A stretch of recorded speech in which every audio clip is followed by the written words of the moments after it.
Selanjutnya, marilah kita ikuti bersama presentasi atau paparan dari pembicara ketiga dalam kesempatan ini. Kepada Bapak Dr. Antonius Alijoyo, selaku prinsipal dari IRMAPA, yang kali ini akan membawakan topik mengenai GRC The Future Agenda, kami persilahkan.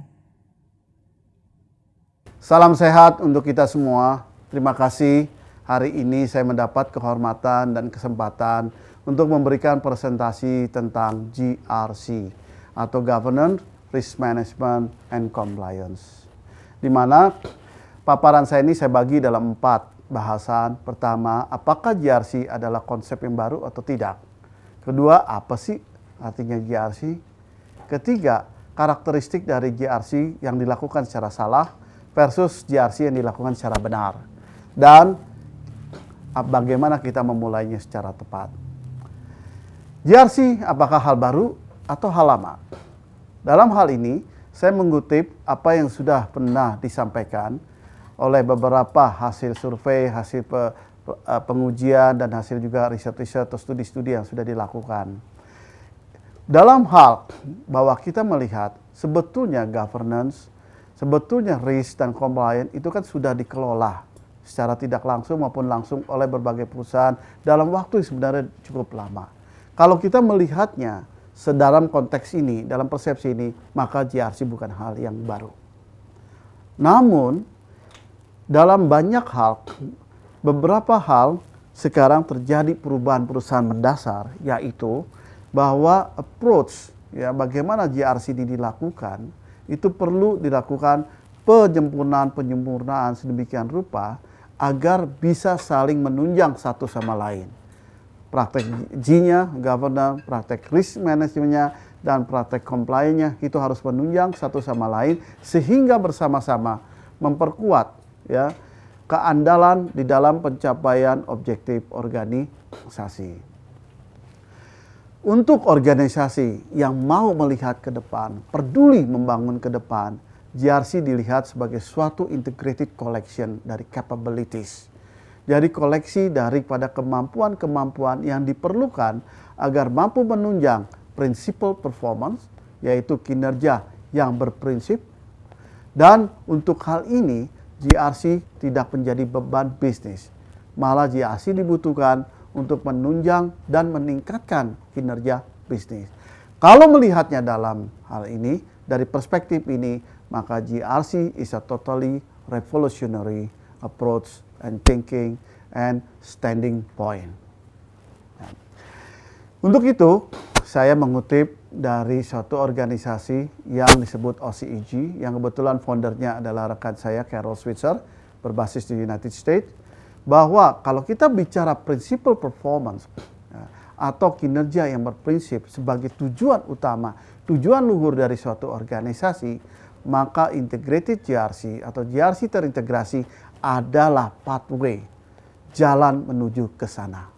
Oleh karena itu, dalam hal ini, GRC sebagai tadi collection capabilities yang terintegrasi akan bisa memampukan organisasi mencapai objektifnya secara lebih terandalkan dengan cara mereka juga memikirkan, mengantisipasi, dan mengelola ketidakpastian sedemikian rupa sembari juga memastikan seluruh aksinya dilakukan secara berintegritas. Untuk itu, boleh kita tengok lagi, apa sih sebetulnya yang menjadi pencetus diperlukannya GRC atau GRC drivers. Pertama sekali adalah para stakeholder atau pemangku kepentingan saat-saat ini sangat membutuhkan dan sangat meminta, mengharapkan, dan bahkan menuntut suatu kinerja yang tinggi dilakukan oleh organisasi tetapi disertai dengan transparansi yang tinggi juga.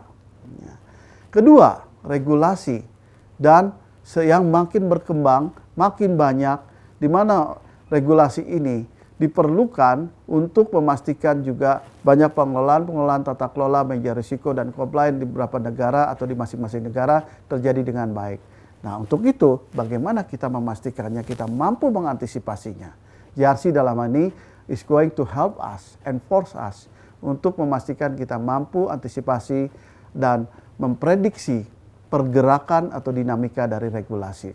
Ketiga, adanya pertumbuhan eksponensial dari hubungan kita dengan pihak-pihak ketiga dalam rangka kita berbisnis, yang kita sebut value chain. Dalam hal ini, kita nggak bisa lagi sekarang berbisnis sendirian. Kita butuh mitra, kita butuh consumer, baik yang generasi sekarang maupun yang generasi mendatang. Dan dalam hal berinteraksi dengan pihak-pihak ketiga tersebut, pasti ada resiko tertentu yang menjadi suatu tantangan bagi manajemen untuk mengelola dengan baik. Keempat, biaya untuk kita mengelola resiko dan bagaimana juga memenuhi persyaratan-persyaratan itu menjadi penting karena mereka makin sulit. Kalau tidak kita lakukan secara terintegrasi, dia akan menjadi pembiaya sendiri-sendiri, governance diurus sendiri, risk management diurus sendiri, compliance diurus sendiri, yang ujung-ujungnya adding up sebagai cost in addition.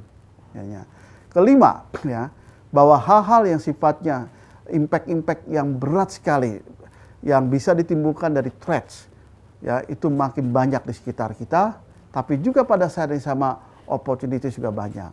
Nah, GRC dalam hal ini membantu kita, ya, bagaimana kita mengelola threat yang kalau terjadi menjadi impact yang berat buat kita, dan sekaligus juga bantu kita mengidentifikasi dan mengeksploitasi opportunity. GRC is going to help us. Oke. Nah, untuk itu perkenankan saya memberikan gambaran. GRC yang masih banyak dipakai oleh organisasi, dalam gambar ini kita lihat, ya, ada panah di bawah, di kirinya silo, di kanannya integrated. Dalam hal ini Ibu Bapak bisa ngelihat gambar yang di sebelah kiri, ya. Di sini kita ngelihat bahwa pengelolaan GRC ditangani tersendiri-sendiri, ya. Activities ditangani secara silo. Sehingga bisa-bisa maka objektif atau sasaran dari G-nya, dari R-nya, dari C-nya itu tidak produktif, malah counterproduktif ya di sininya. Dan juga adanya suboptimal strategies yang tidak bisa kita seleksi dengan baik dan ujung-ujungnya kinerja tidak bisa teroptimalisasi. Kita lihat gambar di sini, ada gambar tuh kan menarik sekali, kita lihat di atasnya itu ada lack of effective oversight. Kenapa? Karena di bawahnya visibility lack, ya, kemudian juga strategi disjointed antara satu unit dengan unit lain, poor integration, duplikasi, resources yang wasted, informasi juga yang berlimpah tapi tidak berarti, dan juga integrity yang lacking. Banyak sekali yang menyebabkan kita menghadapi unnecessary complexity yang ujung-ujungnya kita akhirnya ribet sendiri seperti benang, kita dikelilingi benang-benang banyak sekali sehingga kinerja kita nggak bisa tercapai. So dari silo sebelah kiri, kita berharap GRC dan right to integrated. Mari kita lihat slide berikutnya. Sininya. Oh ya, sebelum slide berikutnya saya highlight lagi. Tadi dan wrong itu apa yang menjadi kerugian atau menjadi dampak negatif kita. Pertama, biaya tinggi, mengulangi informasi, ya, dan juga melakukan pengulangan proses yang nggak perlu. Kedua, lack of visibility to risk. Bisa-bisa kita nggak melihat adanya risiko-risiko yang diperlukan bagi kita untuk kita antisipasi. Dan ketiga, inability untuk address third party risk. Pada saat yang sama kita harus merangkul third party, tapi pada saat yang sama juga tadi kita juga harus mampu memastikan kita mengelola risiko yang terkait dengan third party tersebut. Keempat, ya, difficulty untuk mengukur kinerja berbasis risiko. Kelima, banyak kejutan-kejutan negatif yang bisa terjadi karena kita nggak siap. Dan terakhir, kalau terus-menerus aktiviti ini dilakukan secara silo, ya, maka kita akan menemukan banyak sekali, ya, objektif di tingkatan eksekusi yang tidak produktif, ya, di sini bahkan kontraproduktif. Strategis tidak bisa optimal dijalankan, diseleksi, dan ujung-ujungnya tadi kinerja tidak teroptimalisasi. Untuk itu kita coba lihat ilustrasi dalam slide berikutnya bagaimana kalau GRC dan right. Di bawah ada panah, dari silo sekarang terintegrated. Kita lihat gambarnya yang menarik di sini. Ya, effective oversight yang di atas, ya, itu kita lihat integrated reporting dan analytic itu terjadi, di mana ethics dan integrity menjadi lingkaran penjaga dari kita semuanya. Kita percaya report itu dengan analisa-analisanya dan terintegrasi. Kenapa?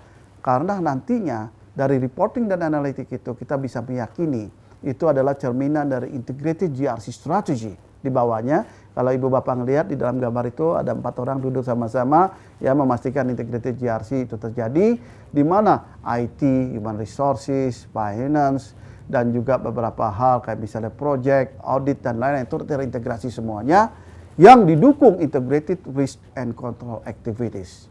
Yang di bawahnya kita ngelihat ada integrated and quality information yang bisa kita hadirkan karena kita punya shared technology, shared services, common methods, dan common vocabularies yang dibutuhkan untuk memastikan hal tersebut. Untuk itu, kita coba ke slide berikutnya. Bila kita melihat karakteristik dari GRC yang dilakukan secara tepat, di mana terintegrasi, maka kita bisa berharap beberapa manfaat berikut. Pertama, dengan sendirinya biaya-biaya melaksanakan GRC akan menurun atau reduce cost. Kedua, reduce duplication of activities, reduce impact on operation, achieve greater information quality, achieve greater ability to gather information quickly and efficiently. Nah, kemudian akhirnya kita bisa berharap kita mampu memperoleh ability yang lebih besar untuk melakukan proses-proses yang berulang secara konsisten. Itu manfaat terbesar. Untuk itu, ya, mari kita lihat juga apa sih yang mau diraih kalau kita mau menerapkan GRC dalam konteks principal performance, ya, atau kinerja yang berprinsip. Kinerja berprinsip itu adalah pendekatan kepada dalam suatu bisnis atau organisasi korporasi yang kita harapkan bisa membantu kita meningkatkan keandalan di dalam mau mencapai objektif si organisasi. Itu penting karena kinerja yang menjadi utama. Nah, kenapa bisa kita tingkatkan keandalan? Karena kita mampu mengelola, memahami ketidakpastian di sekeliling kita dan risiko-risiko yang menyertainya. Dan setelah itu yang terpenting adalah kita juga terjaga. Di dalam kita address the uncertainty dan risk tadi, kita selalu acting dengan integritas karena di situ akan membawa kita meningkatkan juga sustainability kita di masa depan. Untuk itu saya ilustrasikan ya bagaimana prinsip performance itu bekerja. Di sini kita melihat ilustrasinya ada sebelah kiri tengah ada business model. Kalau kita mau mencapai suatu kinerja, maka kita menggerakkan proses-proses bisnis kita dalam suatu model yang menyatukan ada strateginya dengan orang-orangnya, dengan proses-proses yang ada, dengan teknologi dan infrastruktur agar objektif kita bisa tercapai. Dan digambarkan lagi di kanannya itu adalah opportunities yang banyak sekali. Tapi opportunities bisa tidak ya tetap ada obstacle atau halangan-halangan yang bisa. Nah, dalam hal ini objektif dengan halangan-halangan tadi harus seperti apa kita tangani. Nah, situ lihat ada gambar lagi. Di atasnya mandatory boundary, di bawahnya ada voluntary boundary. Yaitu boundary yang menjaga kita agar tetap kita mampu melakukan keputusan dan action berintegritas. Kenapa penting berintegritas? Agar kita tidak terslip atau kita tidak sampai jatuh di dalam hal-hal yang bisa membuat organisasi kita mengalami krisis dan bahkan disaster. Ada kata mandatory boundary itu adalah aturan dan peraturan yang harus kita taati. Dan yang menarik di bawahnya voluntary boundary, values di sininya, budaya kita, prinsip-prinsip yang kita mau capai di sininya. Nah, di sini gambar yang menarik Ibu Bapak ada panah ya. Tadi bisnis model, ada panah ke objektif. Kita bisa saja dalam menghadapi obstacle tadi, kita opportunities ini terus kita tangani obstacle itu secara direct bisa. Atau kita juga melakukan flanking, ya, memutar selama masih dalam koridor integrity. Nah, di sini gambaran menarik sekali Bapak. Business is not about stupid thing, ya. Kita lakukan hal ini berdasarkan by the book ABC. Business need creativity. Business need innovation, but business need integrity, ya. How are we going to keep our integrity within the boundaries? Mandatory boundaries and voluntary boundaries. This is what we said that principal performance. Kita mau meningkatkan kinerja, tapi kita tidak akan compromise the integrity. Itu yang namanya tadi principal performance. Kita lihat kemudian lagi slide di sini. Ya, principal performance ada 3 sub elemen. Elemen pertama reliable achievement objective. Agar kita juga punya keandalan dalam pencapaian objektif kita. Kenapa? Karena untuk itu kita butuh objektif itu harus mampu diterjemahkan dalam suatu ukuran-ukuran, dalam suatu statement-statement yang terukur. Nggak bisa lagi, mari kita hidup baik. Hidup baik itu gimana gitu loh. Ya, mari kita tumbuh sebagai perusahaan yang kelas dunia seperti apa gitu. Nggak bisa lagi. Kita berani bilang, oke, tahun depan saya pastikan market share menjadi 30%.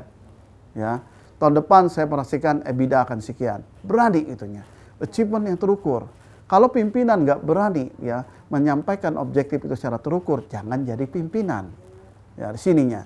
Karena kalau semua nggak terukur, ya paling gampang ya nggak jelas mana yang baik dan mana yang salah.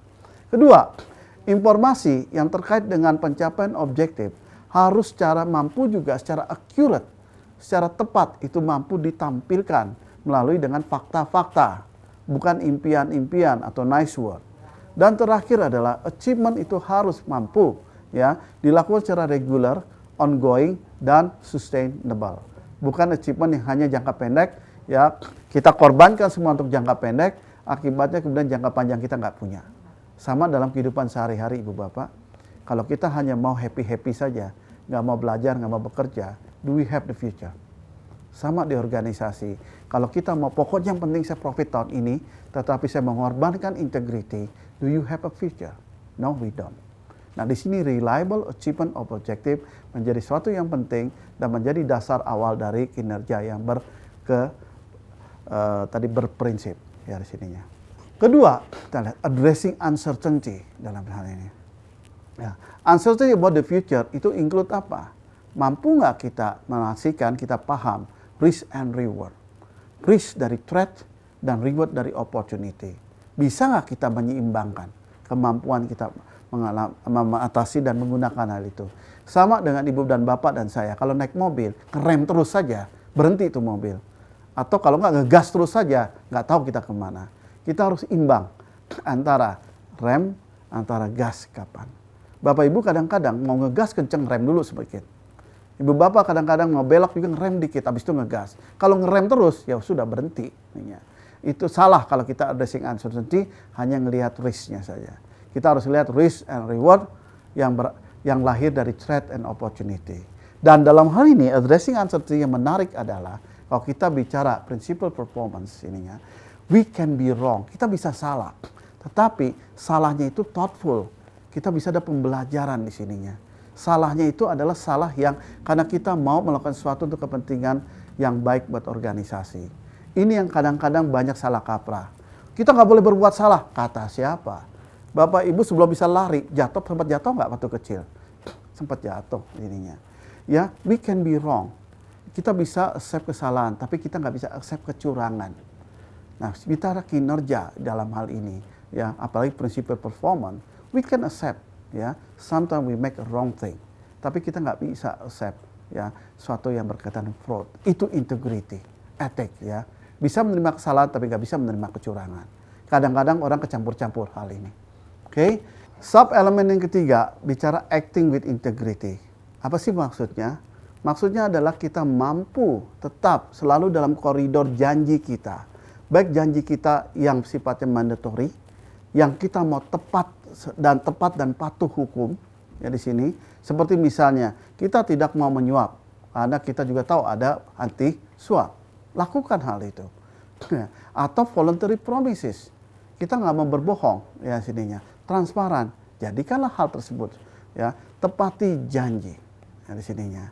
Dan kalau misalnya kadang apapun suatu hal kita nggak bisa menepati janji tersebut, bisa saja terjadi dalam kehidupan dan bisa juga terjadi juga dalam kehidupan korporasi sininya.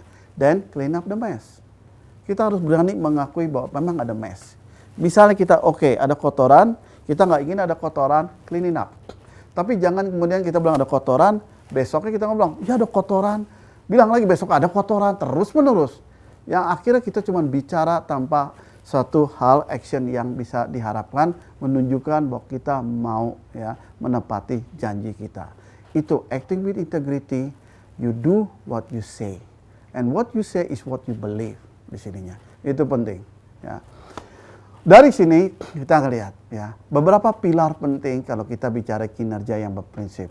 Pertama sekali adalah pathway. Kita harus punya suatu pathway arah yang kita punya prinsip dalam menentukan arah tersebut. Ya, dalam hal ini kita copot semua silo. Jangan orang accounting punya arah sendiri, orang human capital punya arah sendiri, orang project punya arah sendiri, ya, orang operasional punya arah sendiri, nggak bisa. it has to go one direction.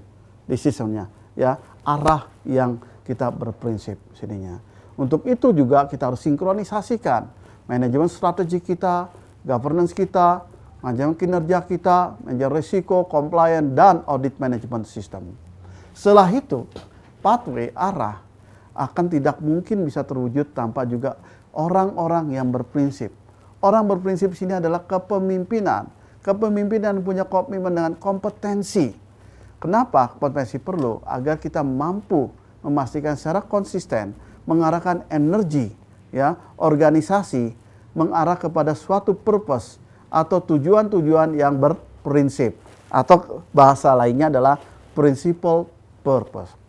Apa sih principle purpose ini? Ya, di sini adalah kita bicara principle purpose ini berbasis dari definition kita mengenai highest purpose dari organisasi yang sering dilahirkan dari misi dan values yang menjadi guidance, menjadi rujukan bagi kita bagaimana organisasi ini harus berperilaku untuk melakukan operasionalnya baik strategik maupun juga day to day. Ya. Berikut kita lihat gambar ini. Ibu Bapak, di sini kita lihat gambar, ya. Ada menarik sekali.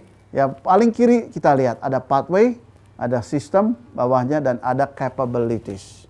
Di sini kita ngelihat, ya, capabilities ini harus kita ngelihat, ya, sejauh apa kita harus belajar capabilities yang diperlukan.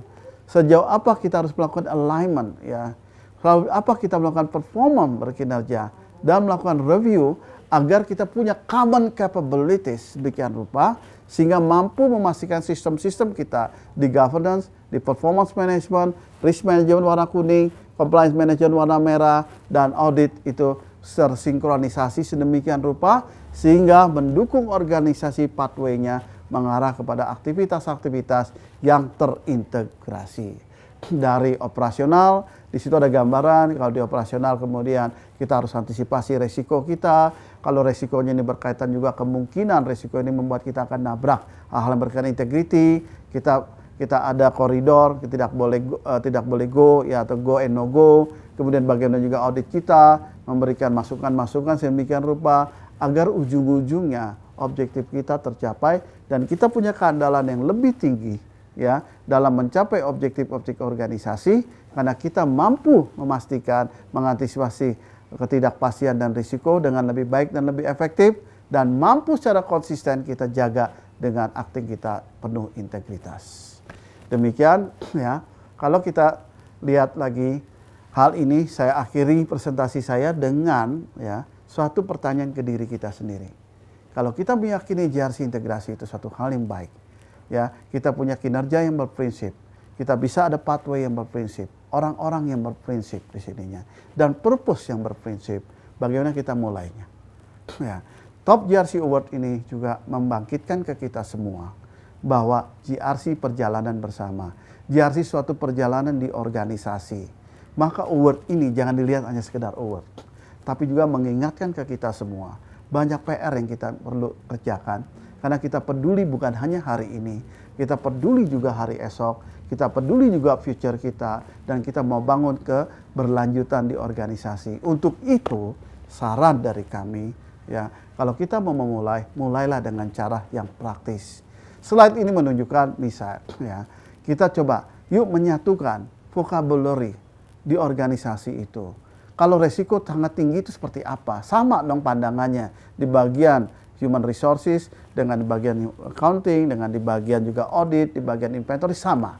Jangan sampai di sini resiko, ya, suatu fenomena, di sini dianggap hanya, ya, ketidakpastian. Di tempat yang lain dianggap bencana. Lah, bahasanya aja beda. Gimana kita mau menyatukan langkah-langkah lain? Kedua, ya, kita coba definisikan komponen dan elemen apa yang memiliki suatu karakteristik sama, dan kemudian ini menjadikan juga dasar syarat-syarat atau persyaratan bagaimana kita mendefinisikan informasi-informasi yang diperlukan, ya, bersama-sama sehingga kita bisa menstandarkan praktek-praktek kita, ya, dalam bentuk-bentuk kebijakan-kebijakan dan pelatihan-pelatihan yang berdaya guna dan tepat guna. Sehingga kita kemudian setelah itu kita identifikasi komunikasi kepada siapa saja yang diperlukan, termasuk strategic decision maker. Oleh karena itu juga boleh saya sampaikan dalam 2-3 slide penutup beberapa rujukan kalau Bapak Ibu ingin memulai GRC. Tadi di awal presentasi saya mengutip definisi dari OCEG. OCEG menyediakan model GRC capability gratis. Ibu Bapak, ini tersedia untuk publik. Yang digambaran di sini adalah how to learn, ya, konteks internal, external, culture, how to align, how to perform, and how to review. Kita untuk bisa kita memastikan adanya GRC terintegrasi. Kedua, ya, kita coba lihat slide berikutnya, ya, adalah menggunakan rujukan-rujukan ISO standar. Ibu Bapak yang sudah sangat familiar dengan ISO, ya, pasti pernah mengenalnya. Tapi kalau katakan yang belum familiar atau belum sering terekspos, bisa saya tekankan di sini dalam suatu gambar ilustrasi. ISO ada standar governance, ISO 37000, 37000. ISO ada risk management standardnya, ISO 31000. ISO ada compliance standarnya, ISO 19600. Di mana ISO ini memungkinkan, ya, kalau kita terapkan terintegrasi lagi dengan sistem manajemen yang lain, mau anti bribery, business continuity, information. Ini ilustrasi saja Bapak. Dan ya, kita lihat di sini. Kalau saya kutip misalnya, paling kiri kotak itu adalah ISO yang untuk governance, yang tengah ISO untuk risk management, yang paling kanan itulah ISO untuk compliance. Lihat di sini. Kalau kita lihat di standar yang ISO governance, akan lihat sana jelas itu adanya klausul-klausul dan prinsip-prinsip yang terkait dengan risk management. Ada yang terkait dengan compliance. Di tengah, kalau kita bicara risk management, ada klausul-klausul yang memastikan kita terkait dengan governance, ada klausul yang memastikan kita terkait dengan compliance. Dan the last but not the least adalah compliance. Di situ jelas ada prinsip dan clause yang mengkaitkan kita dengan governance dan dengan risk management. Jadi keterkaitannya sangat jelas, dan bila kita mau melakukan, apakah kita mau pakai rujukan OCEG atau kita mau pakai rujukan ISO, tetap kita butuh yaitu principled people. Orang-orang yang berprinsip, yang mampu memastikan organisasi menjalani semua aksi dan keputusan yang berprinsip tadi sesuai dengan tujuan luhur organisasi. Untuk itu perlu kompetensi. Maka saya mau garis bawahi sebagai pesan terakhir, bangun kompetensi. Karena GRC culture hanya bisa tercipta dengan adanya orang-orang yang kompeten. Kompeten dalam hal ini kita lihat, ya, kalau kita ngelihat gambar yang di bawah, itu merupakan jalinan dari knowledge, skill, attitude, dan values. Dengan kompetensi itu bisa ada aksi-aksi yang bersama-sama dengan knowledge, skill, dan attitude tadi, ya, menjadi suatu behavior dan akhirnya membentuk culture dari organisasi. So kompetensi important. Dan sebagai benar-benar penutup di sini kita lihat slide terakhir, ya. Terima kasih kepada Top GRC Award dan Top Business yang mensosialisasikan pentingnya GRC melalui award ini, dan sekaligus juga mengingatkan ke kita, ya, Indonesia adalah negara anggota ISO, ya. Oleh karena itu Indonesia juga mengadopsi ketiga rujukan tadi yang sudah saya sampaikan. ISO governance yaitu ISO 37000, ISO menjadi risiko ISO 31000, dan ISO compliance 19000 dan sudah menjadi standar nasional Indonesia. Tantangannya adalah, ya, standarnya sudah ada, orangnya ada tidak. Nah, di sini pesan kita, mudah-mudahan GRC Award mengingatkan bahwa kita harus membangun menjadi budaya si GRC itu melalui orang-orang yang kompeten. Nah, di sini, ya, Top GRC Award dengan Top Business juga bersama-sama dengan asosiasi GRC menyediakan kesempatan bagi semua kita untuk membangun kompetensi di bidang GRC. Entah yang menjadi certified untuk eksekusinya, maka ada executive officer untuk GRC di sini, atau profesional secara keseluruhan, dan yang berperan sebagai komisaris untuk memastikan oversight terjadi di organisasi sehingga GRC bisa terwujud dengan baik menjadi suatu budaya. Demikian presentasi saya, mudah-mudahan bermanfaat bagi kita semua.